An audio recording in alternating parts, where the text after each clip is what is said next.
하나님의 은혜와 축복이 오늘 예배하는 모든 분들에게 함께 하시기를 주님의 이름으로 축원합니다. 예전에 TV를 봤더니 한국의 고속도로에서 어떤 달리던 차를 차 한 대가 앞을 가로막고 일부러 사고를 내서 멈추는 장면이 보도가 된 적이 있습니다.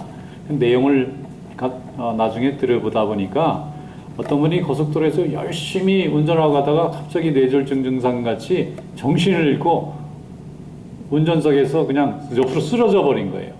차는 뭐 고속으로 달리고 있는데 1.5km를 그러고 계속 중앙분리대를 긁으면서 막 가고 있는데 차들은 빵빵거리고 저 차가 이제 뒤집어지거나 다른 차하고 부딪히면 대형 사고가 날 수밖에 없습니다. 시속 120km로 굉장히 강하게 달리는 그 고속도로 선상에서 정신을 잃고 운전석에서 쓰러져 버린 이 차를 운전할 수 없는 이 차를 사람들은 이리저리 피하고 어떻게 안타까워하는데 그 중에 한 젊은 남자분이 그 차를 옆으로 가다 보니까 사람이 쓰러져 있는 게 보이는 거예요. 그래서 그 차를 앞서가지고 그 차 앞에 그 차를 멈추게 해서 자기 차로 이렇게 사고를 부딪혀가지고 세워버린 겁니다. 그 고속으로 달리는 차가 세워지려니까 차가 다 부서졌지 않겠어요? 그리고 뛰어내려와서 그 사람을 운전석에서 내려놓고 또 이렇게 앰뷸런스를 불러서 잘 조치를 해서 그 사람도 살아났고 또 대형 사고도 막고. 근데 이 사람 차가 다 부서져 가지고 이 사람은 법적으로 따지면 일부러 사고를 낸 사람이니까 처벌을 받아야 되는데 그냥 그 장면을 봤던 국민들이 그 사람 너무 착한 일 했는데 처벌하면 안 된다 그래서 처벌도 안 하게 됐고, 그 다음에 그 차 만든 회사에서 너무 좋은 일을 했다고 차도 새 차로 하나 선물로 주고, 그리고 사람들이 너무 의로운 일을 했다고 그러면서 이 사람은 자기가 이 선물을 받아야 되는지 잘 모르겠다고, 자기는 그때 달려가면서 그 사람이 꼭 죽을 것 같아서 그 사람을 살려야 되겠다는 생각만 했지 아무 생각도 못했다. 이게 법을 어긴다든지 이걸 잘하면 사람들한테 여러 가지 칭찬을 받는 이런 생각도 못하고 저 죽어가는 사람을 살려내야 되겠다는 생각으로 어떻게든지 달려가는 차를 막는 방법은 자기 차로 사고를 일으켜서 세워놓는 길에는 없어서 사고를 냈다. 그렇게 말을 하는 거예요. 그게 또 사람들한테 또 감동이 되는 거예요. 여러분, 사랑하는 마음으로 생명을 살리고자 하는 마음으로 행하면 모든 사람들이 다 은혜를 받습니다. 여러분, 하나님이 우리에게 주신 사랑으로 모든 일을 잘 감당할 수 있는 그런 성도들 될 수 있기를 축원합니다. 우리는 사랑의 종교에 몸담고 있는 성도들입니다. 우리 하나님이 사랑이시고 하나님이 사랑으로 세상도 만드시고 예수님도 보내주시고 우리가 사랑으로 하나님의 그 사랑으로 죄 가운데 죽을 수밖에 없는 멸망받을 사람들을 구원받아서 하나님의 자녀가 되고 영생의 소망을 얻게 된 것이 이 모두가 다 하나님의 사랑으로 이루어진 일입니다. 우리는 하나님의 사랑에 빚진 자인 줄 믿습니다. 그러므로 어떤 일을 행하든지 사랑의 동기로 하나님의 일을 행하는 그런 성도들 될 수 있기를 축원합니다. 사랑이 빠진 채로 하는 일은 좋은 열매를 맺지 못하고 쓴 열매를 맺고 헛된 열매를 맺게 되는 거예요. 자, 오늘 우리에게 주시는 하나님의 말씀을 다 같이 열어보겠습니다. 고린도전서 13장 4절에서 7절 말씀 한번 함께 열어보겠습니다. 고린도전서 13장 4절로 7절 말씀, 오늘 주시는 하나님의 말씀으로 믿고 우리 다 함께 읽어보겠습니다. 사랑은 오래 참고 사랑은 온유하며 시기하지 아니하며 사랑은 자랑하지 아니하며 교만하지 아니하며 불의히 행하지 아니하며 자기의 유익을 구하지 아니하며 성내지 아니하며 악한 것을 생각하지 아니하며 불의를 기뻐하지 아니하며 진리와 함께 기뻐하고 모든 것을 참으며 모든 것을 믿으며 모든 것을 견디느니라. 아멘. 고린도 교회에 보낸 사도 바울의 편지가 고린도전서, 고린도후서입니다. 그런데 고린도에는 교회가 없었는데 사도 바울이 제2차 전도여행을 유럽을 갔을 때에 고린도라는 도시까지 가게 되었어요. 근데 고린도라고 하는 그 도시는 그때 당시에 로마의 가장 발달한 도시 중에 하나였습니다. 지금은 그리스 땅에 있는 그 도시는 많은 물자가 모이고 항구 도시고 거기에 많은 사람들이 모여서 한마디로 말하면 그냥 돈이 넘치는 도시예요. 이 돈이 넘치다 보니까 또 죄도 넘치는 거예요. 사람들이 거기서 죄를 많이 짓습니다. 거기 음란한 도시입니다. 그 도시에 가장 높은 데에 큰 신전이 있고 거기에 사람들이 굉장히 많이 모여서 그 이방의 제사를 드리면서 그 세속적이고 음란한 문화 속에서 아주 그냥 이렇게 쪄들어서 사는 사람들이에요. 그들에게서 예수 믿는 사람들이 나오고 거기에서 교회가 생겨났다는 것은 정말 기적 같은 일입니다. 근데 하나님의 말씀을 전할 때에 하나님의 사랑을 깨달은 이들이 그 복음을 듣고 고린도 교회 교인이 되었어요. 그래서 하나님의 은혜 가운데서 믿음 생활을 잘하는 교인이었어요. 그런데 고린도에 사는 사람들의 삶이 과거에는 그런 음란한 문화와 세속적인 문화에 있었기 때문에 예수 믿고 하나님의 자녀가 되긴 했는데 사는 방법을 모르는 겁니다.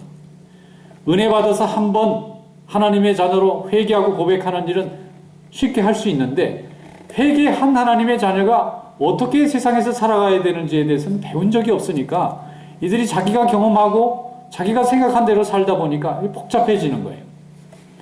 특별히 고린도 교회는 이교도의 문화 속에 몸담고 있던 사람들이 예수를 믿는 사람으로 돌아왔기 때문에 성경 말씀만 잘 가르치고 또 이렇게 설교로 잘 이렇게 설명을 해서 믿음을 가진 사람보다 기적이라든가 능력이라든가 치유라든가 이런 신비한 은사를 보고 예수 믿은 사람들이 더 많았어요. 그들의 삶이 미개하니까, 그들의 영적인 수준이 너무 세속적이니까 하나님의 말씀을 가지고 스스로 깨닫고 예수 믿은 사람보다 병이 고쳐졌다든지 귀신 들렸다가 귀신이 없어져서 쫓겨나가서 자유로워졌다든지 아니면 무슨 환상을 봤다든지 아니면 무슨 방언을 하는 사람을 봤다든지 이렇게 세상에서는 볼 수 없는 아주 초자연적이고 신비한 현상을 보고 예수 믿고 교회 온 사람들이 많았기 때문에 교회 안에 은혜를 받고 들어오기는 했으나 어떻게 살아가는지에 대한 모델을 본 적이 없는 이 처음 믿은 사람들이었기 때문에 은사가 많으면 믿음이 더 있는 걸로 오해를 했던 것 같아요. 그래서 방언을 잘하는 사람이 믿음이 더 있고 방언을 못하면 믿음이 좀 없는 걸로 생각을 했거나 아니면 예언을 잘하는 사람은 믿음이 더 있고 예언이 좀 없는 사람은 뭐 믿음이 좀 떨어졌거나 아니면 무슨 능력이 있거나 아니면 기적이 나타나거나 귀신을 쫓아내는 이런 치유의 은사가 있거나 이런 사람은 굉장히 믿음이 있어 보이고 그저 평범하게 말씀 듣고 은혜 받고 믿음 생활하는 이런 교인들은 좀 믿음이 없어 보이는 이런 오해로부터 비롯된 일로 인해서 다투는 일이 많아졌어요. 그래서 사도 바울은 은사를 혼돈하고 있는 믿음과 직분과 은사를 혼돈하고 있는 이 처음 믿은 이 새신자나 마찬가지인 이 고린도 교회 교인들에게 은사는 무엇이고 믿음은 무엇이고 직분은 뭐고 그리고 사랑은 뭔가 하는 것을 가르쳐 준 겁니다. 그래서 이 말씀을 우리가 볼 때에 고린도 교회만 이런 현상이 있는 게 아니라 세상에 존재하는 모든 교회는 정도의 차이가 있을 뿐이지 다 이런 문제 가지고 어려움을 겪고 있기 때문에 오늘 이 주신 고린도서의 말씀이 우리에게 많은 도움이 되고 있는 줄로 믿습니다. 여기 말씀에 보면은 결론은 뭔가 하면은 사랑하라는 거예요. 사랑하는 마음으로 하나님의 일을 하고 사랑하는 마음으로 자기 은사를 발휘하고 사랑하는 마음으로 직분을 수행하게 되면 하나님께서 원하시는 좋은 믿음의 열매, 생명의 열매를 얻게 되지만 사랑하는 마음이 없이 자랑하는 마음, 보여주고 싶은 마음으로 하다 보면 이것이 오히려 시험거리가 되어져서 서로 다투고 맘상하고 교회를 떠나는 그런 일이 생겨날 수 있다는 것입니다. 그래서 사랑이 결국은 은사고 사랑이 능력이고 사랑이 결국 믿음이라 하는 것을 잘 보여주는 것입니다. 사랑이 무엇입니까? 하나님은 사랑이시고 그 사랑 때문에 우리가 구원을 받았고 그 하나님의 사랑 때문에 오늘 우리가 서로 섬기고 의지하게 됐다고 하는 이런 고백이 아니겠습니까? 고린도서 13장 1절로 3절 말씀에 보면 이렇게 돼 있어요. 내가 사람의 방언과 천사의 말을 할지라도 사랑이 없으면 소리나는 구리와 울리는 꽹과리가 되고.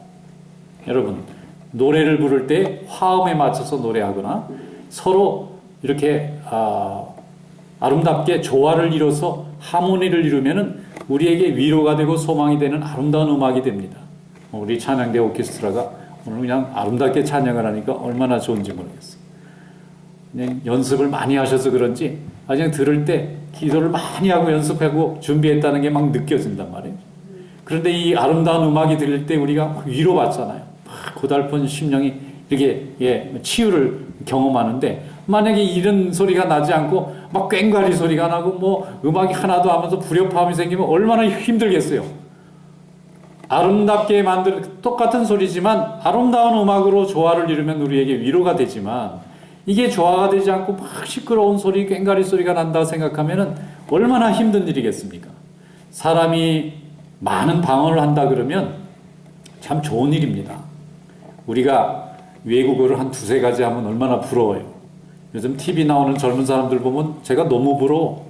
아니, 요즘 젊은 사람들은 한 몇 개 나라 말 정도는 그냥 다 하시더라고, 보니까.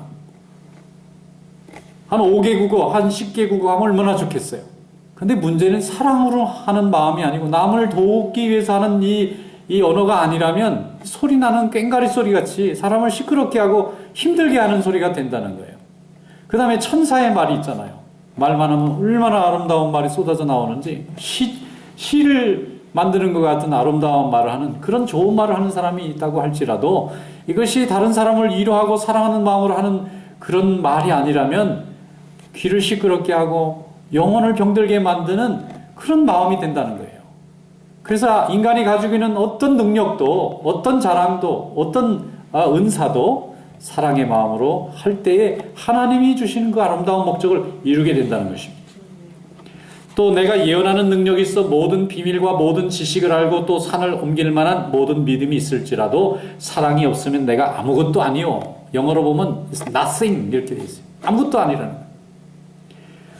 예언하는 능력이 있어요. 그 사람 미래를 내다봐주면 얼마나 좋겠습니까? 요즘 사람들이 가장 마음이 잘 끌리는 게 뭐냐면 점 보는 거 그렇게 좋아한다고 그러더라고요. 예수 믿는 사람들도 가끔 보면 점 보러 가는 사람이 있대. 믿는 건 아닌데 궁금하지 않는 사람이 마음이 미래를 내다보고 내가 어떻게 되나, 특히 중요한 결정을 앞두고 있는 사람은 마음이 불안하니까 불안한 사람한테 미래를 알려준다 그러면 솔깃하잖아요. 그렇게 예언하는 능력이 있어요. 그리고 또 산을 옮길 만한 능력이 있어요. 그 다음에 세상의 모든 비밀을 다 알아낼 수 있는 지식을 가지고 있어요. 그 많은 능력이 있을지라도 그게 사랑하는 마음으로 하는 게 아니면 아무 도움이 안 된다는, 남에게도 도움이 안 되고 내게도 도움이 안 되는 거예요. 사랑하는 마음으로 할 때에 다른 사람의 영혼에도 도움이 되고 나에게도 도움이 되는 그런 참된 헌신과 믿음이 될 줄로 믿습니다. 그게 마지막엔 더 심각해요. 내가 내게 있는 모든 것으로 구제하고 전 재산을 팔아서 남 다 나눠줬어요. 내 몸을 불사르게 내어줄지라도 사랑이 없으면 내게 아무 유익이 없느니라. 남을 위해서 내 몸을 내줘요. 불사르게 내줘요. 구제했을 뿐만 아니라 엄청난 헌신을 했어요. 정말 남을 위해서 내 몸을, 내 목숨까지 내줬는데 이게 사랑하는 마음으로 한 게 아니고 자랑하는 마음으로 하려고 했더라면 아무 유익이 없다는 거예요. 나에게도 유익이 없고 그에게도 유익이 없고 주변에도 아무 유익이 없는 거예요. 여러분, 하나님 앞에 이 주신 말씀을 따라 사랑하는 마음으로 섬기고 헌신하는 삶이 될 수 있기를 주님의 이름으로 축원합니다. 우리 성도들이 사랑하는 게 얼마나 힘든지 몰라요. 그런데 사랑을 잘하면 하나님이 원하시는 아름다운 열매를 맺게 되는 줄로 믿습니다. 사랑은 모든 우리 성도들의 사역의 출발점이면서 마지막입니다. 사랑으로 시작해서 사랑으로 끝나야 돼요. 사랑은 모든 사역의 모든 중심입니다. 하나님의 자녀로 믿음 생활하는 것도 하나님을 사랑하고 성도를 사랑하고 내 이웃을 사랑하고 내 자신을 사랑하는 그런 사랑의 동기에서 이루어질 때에 아름다운 열매가 맺어질 줄로 믿습니다. 우리 예수님은 세상을 사랑하실 때 끝까지 사랑하시고 자기 목숨을 내놓기까지 우리를 사랑하셨기 때문에 우리가 하나님의 자녀가 돼서 이렇게 하나님의 축복 가운데 살지 않습니까? 제가 한국에서 목회할 때인데 교인 중에 딸이 백혈병에 걸렸다는 거예요. 그래서 투병 생활하는데 이 젊은 아가씨인데 그냥 백혈병에 걸려서 병원에 누워서 이제 이거 치료 못하면 목숨을 보장할 수 없다 그러니까 교인들이 다 걱정하고 기도를 해줬어요. 근데 한 번은 그 부모 되시는 분이 교회 나와서 금요기 대회 때 기도를 하는데 저희 아이가 이제 백혈병 때문에 자기가 하나님 앞에 매달리는데 기도 많이 해달라고 그러면서 혹시 헌혈을 해주실 수 있는 분이 있으면 좀 해달라는 거예요. 그러니까 교인들이 그렇게 하겠다. 너 어디 가서 하면 되냐니까 여의도 성모병원에 오시면 어디로 오면 된다고 그래요. 교인들이 이제 많이 갈 줄 알았더니 생각보다 많이 안 가시더라고요. 근데 그 가정은 그것 때문에 얼마나 애가 타겠어요. 헌혈하는 사람이 적은데, 그런데 이 백혈병은 또 혈소판이라는 것만 필요하고 백혈구가 필요 없어요. 그러니까 혈소판이 있어야 돼요. 근데 혈소판은 혈액을 많이 이렇게 뺀 다음에 양이 많지를 않습니다. 그러니까 사람이 많을수록 좋은 거예요, 그건. 그래서 이제 교인들이 얼마나 갔나 봤더니 많이 안 가셨길래 그러면 뭐 목사님 나라도 가야 되겠다. 그래가지고 갔죠. 가서 이제 피를 쭉 뽑아가지고 검사하고는 언제 오면 되냐 그랬더니 연락할 테니까 언제 오라 그러더라고요, 병원에서. 기다렸는데 연락이 안 와요. 이거 뽑아간 지 몇 주 됐는데 왜 아직도 연락이 안 오나 그렇게 생각하고 한참 기다렸는데 나중에 보니까 이제 그 부모님들이 와 있길래 제가 이제 설명을 한 거예요. 왜 저한테 연락을 안 하셨냐고. 검사까지 다 했는데 그랬더니 그분이 그러는 거예요. 목사님 피를 검사했는데요, 부적격 판정을 맡았대요. 내 혈소판은 못 쓰게 생겼대요. 그래가지고 제가 젊은 나이인데 그때 처음 알았어요. 내 혈소판이 남에게 도움이 안 된다는 걸 처음 알았어요. 이 헌혈해도 쓸 수가 없다는 거예요. 나 건강한데 어디 아픈 데도 없고 약 먹는 거 하나도 없는데 내가 왜 그렇습니까? 그랬더니 본래 좀 그렇대요. 이래가지고 다른 사람은 했는데 나는 빼버린 거예요. 그래서 헌혈도 못했잖아요. 그런데 나중에 이 부모님들이 거기 가서 자기 딸한테 혈소판 기증하러 왔다고 생각하고 얼마나 고마워하시는지, 나는 또 얼마나 미안한지, 주지도 않아놓고 인사만 받는 거예요, 나는. 그러니까 많이 가야 되겠더라고요. 이같이 피가 이게 별로 도움이 안 돼서 부적격 판정받는 사람도 있는 거예요, 그 안에. 한 번은 이제 어제 와서 또 부활절이 됐는데 교회에서 헌혈을 한번 하겠다고 남성교회에서 또 이렇게 주선을 해서 헌혈차가 교회 마당으로 쑥 들어왔어요. 그래서 할 수 없이 광고를 했습니다. 교인들이 주님의 남은 고난에 동참하기 위해요, 피가 필요한 사람들에게 무료로 피를 좀 나눠주면 어떻겠느냐. 피야 이제 조금 지나면 다시 생성이 되니까 건강한 분들 많이 참여하세요 했는데 또 생각처럼 그렇게 많이 참여를 안 하시더라고요. 보니까 이게 피를 뽑는 게 불편해서 그런지 어떤 분은 저는 다이어트 중이라 피 뽑으면 쓰러집니다. 저는 그런 분도 있고 저는 지금 약을 먹기 때문에 별로 도움이 안 돼요. 약 먹어도 상관없는 건데도 그래서 할 수 없이 또 목사인데 안 갈 수가 없잖아요. 또 담임 목사는 그럼 저도 갑시다. 그래가지고 가서 팔을 걷어붙이고 쫙 뽑으시는 거예요. 근데 쭉 내려다 보니까 엄청 뽑더라고요. 여기는 또 미국은 왜 이렇게 많이 뽑아요? 한국에 한 2배는 뽑는 것 같아. 그냥 이렇게 완전히 한 바가지야 완전히. 그래서 괜히 가만히 있는데 쳐다보니까 그때부터 머리가 핑핑 도는 거예요. 안 볼 때는 멀쩡했는데 그거 보니까 갑자기 현기증이 쫙 나면서 이거 더 뽑으면 안 될 것 같은 거야, 느낌에. 그래서 할 수 없이 그런데도 계속 뽑고 계시더라고요. 그래서 제가 말씀드렸어요. 저는 한국에서 헌혈할 때 검사를 했는데 부적격 판정 받은 사람입니다. 그랬더니 뭘 부적격 판정을 받았냐고 그러시더라고요. 혈소판 부적격 판정. 그래도 백혈구, 적혈구는 다 쓸모가 있대. 그러니까 혈소판은 문제가 있어도 백혈구, 적혈구 다 쓰기 때문에 피는 그거 한 가지만 쓰는 게 아니라는 거예요. 그래서 쫙쫙 더 뽑아가지고 아주 그냥 탱탱하게 만들어가지고 이제 끝났다고 나가시라고 그러시더라고요. 그래서 이제 생각해 보는 거예요. 남에게 사랑하는 마음으로 하지 않으면요, 참 어려운 겁니다. 근데 하고 나니까 좋잖아요. 그거 뽑았다고 제가 쓰러진 적 없거든요. 더 건강해졌지. 그러니까 사랑하는 마음, 누군가 환자에게 도움이 될 사람이 있겠지 생각하고 내놓으면은 또 그게 또 생명이 긴박한 사람한테는 다 쓰임 받지 않겠습니까? 우리가 사랑하고 내가 남을 사랑했다는 그 사실 하나로 그저 감사하고 기뻐하면 모든 사에게 다 감사한 거예요. 근데 내가 이만큼인데 왜 나 안 해주지? 근데 이만큼 수고했는데 나를 왜 안 인정해주지? 이렇게 되면 사랑하는 마음으로 한 게 도리어 아무 유익이 없고 이렇게 되는 거예요. 여러분, 주님만 바라보고 사랑하는 그것이 만족됐을 때 감사하는 그런 믿음 될 수 있기를 축원합니다. 자식을 키우는 부모의 마음에는 부모 눈 속에는 자식밖에 없잖아요. 자식의 허물이나 불편이나 모든 것을 다 인내하고 참고 기다릴 수 있는 것은 정말 사랑하기 때문에 그래요. 세상에서 하나님의 사랑에 가장 가까운 걸 찾으라. 부모의 사랑이라는 거예요. 물론 이웃의 사랑도 있고 또 사제간의 사랑도 있고 또 친구간의 사랑도 있지만 가장 많은 사랑 중에서 하나님의 사랑과 가장 가깝게 가라 그러면 부모가 자식에게 제한 없이 한량 없이 내려주는 이 사랑이 가깝다는 거예요. 여러분, 요한 1서 4장 12절에 말씀합니다.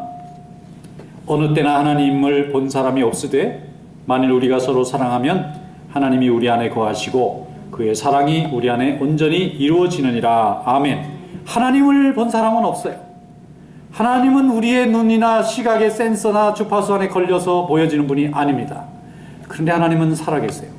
어디에 살아계시느냐면 우리가 사랑하는 그 마음에 살아계시고, 우리가 사랑하는 그 생각에 살아계시고, 우리가 사랑하는 삶의 공동체에 하나님이 함께 하세요. 그래서 하나님이 어디 있느냐 묻는 사람에게 우리의 사랑하는 모습을 저들이 보면 하나님이 저 사람 가운데 역사하는구나 하는 것을 인정하게 된다는 거예요. 여러분, 사랑으로 하나님의 살아계심을 전도하는 그런 믿음 되시기를 축원합니다. 또 요한일서 4장 20절에는 또 이렇게 말씀해요. 누구든지 하나님을 사랑하노라 하고 형제를 미워하면 이는 거짓말하는 자니 보는 바 그 형제를 사랑하지 아니하는 자가 보지 못하는 바 하나님을 사랑할 수 없느니라. 하나님을 사랑하려면 사람도 사랑할 수 있어야 되죠. 사람을 사랑할 수 없는데 어떻게 하나님을 사랑할 수 있겠어요? 어떤 교회에 두 집사님이 있었는데 날마다 항숙이에요. 만나기만 하면 으르렁거리는. 안 보면 될 것 같은데 또 두 분이 다 믿음이 있는 분들이라 또 교회 일을 하다 보니까, 근데 왜 이렇게 둘이 바꾸다를 보니까 한 사람은 꼭꼭 집어서 지적을 잘하는 집사님이고, 한 분은 대충대충 넘어가는 걸 좋아하는 집사님, 한 분은 계속 이게 틀렸다고 꼭 얘기를 해고 바로 잡아야 집에서 잠을 자지, 그 얘기 안 하고 집에 가면 이분이 잠을 못 자요. 그 다음날 꼭 전화해서 그거 틀렸다고 고치라고 이렇게 하는 분이고, 또 한 분은 또 대충대충 넘어가요. 꼭 좀 얘기를 했으면 좋겠는데 누가 해야 되는지 정확하게 짚어주지 않고 다 같이 합시다 그러고 자기도 안 하고 남도 안 하고 이렇게 되면 아무도 안 되는 거예요. 대충대충 넘어가는 집사님과 꼭꼭 집어가는 집사님이 두 분이 교회에 계셨는데 항상 그렇게 서로 아웅다웅하면서 교회를 섬기는 거예요. 근데 한 번은 두 분이 선교를 가게 됐어요. 절대 같이 안 가자고 마음을 먹었는데 할 수 없이 둘이 갈 수밖에 없는 상황이 됐어요. 이래가지고 공항에 같이 내리는데 짐 찾는 데서부터 싸우는 거예요. 짐을 찾았는데 이제 숙소를 정하는 것도 바쁘고, 선교지 가니까 그게 뭐 놀러 간 게 아니잖아요. 완전히 군대에 봉사하듯이 그 뭐 어려운 뒤치다거리 다 하러 가는 거잖아요. 생전 해보지도 않은 돼지우리 청소도 해야 되고, 남의 집도 페인트도 해줘야 되고, 그냥 어린애들 가서 안아줘야 되고, 목도 시켜야 되고, 이러니까 그냥 얼마나 힘들었겠어요. 그러니까 한 사람은 자기 성질대로, 다른 사람도 자기 성질대로 하다 보니까 나중에는 도저히 안 되겠어요. 조금 지내고 보니까 서로 도움이 되기 시작하는 거예요. 대충대충 하는 사람은 꼼꼼하게 챙겨주는 사람이 도움이 되는 거예요.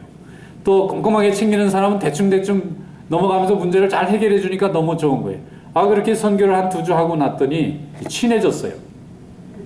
이게 틀리니까 불편한 게 아니라 틀리니까 내가 부족한 걸 이 사람이 보완하는구나, 이렇게 생각하고 그 다음부터는 아주 잘 지내는 거예요. 대충대충 넘어갈 때가 있을 땐 꼼꼼한 집사람이 그 사람한테 쫙 밀어주는 거예요. 당신이 앞장서서 해결하라고. 대충대충 하는 사람은 하다 보면 다 이게 챙기질 않으니까 막 문제가 막 생기는 거예요. 그러면 꼼꼼한 집사님 보고 좀 해결해 달라면 이 사람이 또 쫓아다니면서 다 해결하니까 둘이만 붙어 다니면 일이 잘 되는 겁니다. 여러분, 사랑하는 마음이 들어가면은 이렇게 모든 게 다 유익이 되는 것입니다. 우리 하나님의 축복이 여러분과 함께 하시길 축원합니다. 요한일서 4장 14절에 말씀합니다. 하나님이 우리를 사랑하시는 사랑을 우리가 믿었노니 하나님은 사랑이시라. 사랑 안에 거하는 자는 하나님 안에 거하고 하나님도 그의 안에 거하시느니라. 여러분, 사랑을 느끼고 싶습니까? 사랑받고 싶습니까? 사랑을 좀 나눠주고 싶습니까? 그러면 하나님이 함께 하시는 줄로 믿습니다. 사랑하고 싶은 사람 마음속에는 하나님의 역사가 있어요. 하나님이 우리를 사랑하시는 그 사랑을 알았다면 우리가 그 사랑으로 형제의 허물도 덮어줄 수 있고, 형제의 사랑도 감사할 수 있고, 함께 하나님께 영광 돌릴 수 있게 될 줄로 믿습니다. 하나님이 우리 안에 거하는 그 증거가 사랑을 베푸는 사람이 되는 거예요. 어떤 집사님이 계셨는데 가정적으로 좀 어려웠어요. 사업도 어렵고 굉장히 고생을 많이 한 가정인데, 그만 어려운 가정을 이렇게 부부가 이끌고 지켜나가다 보니까 자녀들을 잘 돌보지를 못했어요. 자녀들이 삐뚤어지는 걸 잘 보질 못했어요. 그 중에 딸 하나가 너무 많이 삐뚤어졌어요. 부모님하고만 얘기만 하면 아예 얘기를 안 하려고 해요. 원수보다 더 미워해요. 부모님 말이라면 그냥 반항으로 가득 차서, 부모님들이 자기 잘못 때문에 그런 줄 알고 말도 못하는 거예요. 야단을 치면 더 반발하고, 야단만 치면 뭐 더 나가버리니까 부모님들이 어떻게 해보질 못하는 거예요. 날마다 성전에 나와서 기도 제목이 그 딸 잘못될까봐. 그래서 기도하는데도 이게 잘 안 되잖아요. 결국은 이 딸이 반항하다가 그만 집을 나가버렸어요. 딸이 나가니까 큰일 났습니다. 이 아이가 어디로 갈지, 이 아이 인생이 어떻게 될지, 그 어머니가 그냥 정신이 하나도 없는 거예요. 그래서 친구들을 물어보고 이 아이가 어디서 사는지 아무리 물어봐도 어디 숨었는지 알 수가 없어요. 그래서 결국 어떻게 해서 결국 딸이 혼자 자취하고 사는 방을 알아냈어요. 그래서 어머니가 그냥 그 밤에 뛰어가가지고 이제 그 딸을 그냥 잡아오려고 막 뛰어갔어요. 갔더니 딸이 없고 집만 비어있는데 이제 문 열고 들어간 겁니다. 딸이 있는 게 틀림없어요. 근데 딸이 언제 들을지 몰라요. 앉아서 생각하니까 이 딸이 얼마나 부모의 얼굴에 모욕을 줬는지 뭐 이런 거 생각하니까 막 복잡한 거예요. 그래서 하나님 앞에 무릎을 꿇고 어머니가 기도를 했다 그럽니다. 하나님 아버지 이 딸을 돌려주시옵소서. 그랬더니 하나님이 그 마음에 사랑하라는 마음을 주신 거예요. 그리고 다시 보니까 이 아이가 얼마나 힘들었을까 하는 마음이 드는 어머니니까. 그래서 야단치고 혼내고 잡아가겠다는 생각을 딱 접어버렸어요. 그리고 팔을 걷어붙이고 그냥 그 더러운 자취방을 다 대청소했어요. 그냥 이렇게 바닥까지 무릎 꿇고 다 청소했어요. 아주 그냥 향기가 나게 만들어 놨어요. 냉장고도 그냥 썩은 거 다 버리고 거기에 먹을 걸 꽉 채워놨어요. 그리고 그냥 아이가 제일 좋아하는 음식으로 저녁을 잘 차려놓고 메모 하나 딱 붙여서 나왔어요. 그래도 밥은 먹고 다니거라. 그리고는 집에 와서 하나님 앞에 기도했어요. 그런데 얼마 후에 딸이 자기 스스로 집으로 돌아왔어요. 그리고는 다시는 안 나가는 거예요. 그리고 말 잘 듣는 딸이 됐어요. 왜 그랬나 하고 물어봤더니 엄마가 자기를 위해서 야단치지 않고 책망하지 않고 자기 먹으라고 다 맛있는 거 해놓고 청소해주고 가니까 얘가 마음이 무너져 버린 거예요. 반항심으로 막 똘똘 뭉쳐있다가 사랑을 한번 느끼니까 자기도 사실 그렇게 살고 싶은데 이게 안 되니까. 그런데 사랑을 느끼니까 다 무너져가지고 자기 부모님을 더 사랑하게 되고 더 순종하게 돼서 딸을 얻었다는 거예요. 딸을 만약에 책망으로만 일관해서 못 얻었을 텐데 하나님 말씀대로 순종하고 거꾸로 사랑을 했더니 내 딸을 얻었다는 거예요. 그래서 한번 배우고 나니까 이게 다 이제 적용이 되는 거예요. 여러분, 하나님은 사랑이십니다. 그리고 모든 사람은 사랑받기를 원하는 거예요. 하나님이 그렇게 만들어 놨어요. 하나님의 사랑으로 세상에 인간이 만들어졌고 하나님의 사랑으로 우리 죄가 벗겨지고 영생을 얻었기 때문에 사랑하면 하나님의 역사가 이루어지고 우리의 모든 죄성들과 죄악들이 사라지고 하나님의 형상이 회복될 줄로 믿습니다. 요한일서 3장 18절에 말씀합니다. 자녀들아, 우리가 말과 혀로만 사랑하지 말고 행함과 진실함으로 하자. 말과 혀로 하는 사랑은 얼마든지 할 수 있지만 행함과 진실함으로 할 때 열매가 나타나고 변화가 일어나고 회개가 일어나고 또 회복이 일어나는 줄로 믿습니다. 이런 믿음으로 오늘도 승리하시기를 주님의 이름으로 축원합니다. 네, 기도하겠습니다. 복되신 하나님 아버지, 우리를 사랑하시되 끝까지 사랑하신 우리 하나님 아버지, 우리의 사랑을 기억하여 주시고 우리 하나님의 사랑을 우리에게 허락해 주시고 주님의 사랑을 받은 자답게 사랑하며 주님께 영광 돌리는 삶이 될 수 있도록 인도하여 주시옵소서. 예수님의 이름으로 감사하며 기도드리옵나이다. 아멘.